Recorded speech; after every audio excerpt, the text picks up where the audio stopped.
আজকের লোকেশান ছিল আমাদের বাড়ি থেকে প্রায় 1.5-2 ঘন্টা দূরত্বে।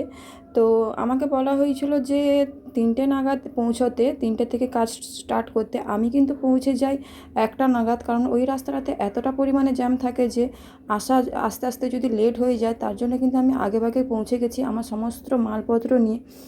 আর গিয়েই আমি পৌঁছেই মানে দাঁড়াতে পারিনি, আমাকে বলা হয়েছে যে তুমি চলে এসছো। তো তার আগে কিন্তু আমার কাছে অনেকবার ফোন এসছে, আর আমি রাস্তাতে ছিলাম তার মধ্যেই কিন্তু অনেকবার ফোন এসেছে যে তোমার আসতে কত টাইম লাগবে আর কত টাইম লাগবে। আমি বলেছি যে আমি পৌঁছাচ্ছি।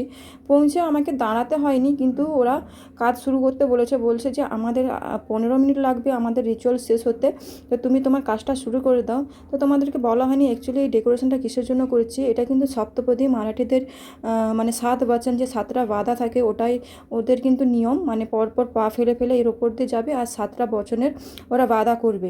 তো সেই কাজটা করতে কিন্তু আমার প্রায় 1.5 ঘন্টা মতো তো আপাতত সময় লাগবে। আমাকে বলা হয়েছে তুমি 10-15 মিনিটের মধ্যে যে করে হয় কাজটা কমপ্লিট করো।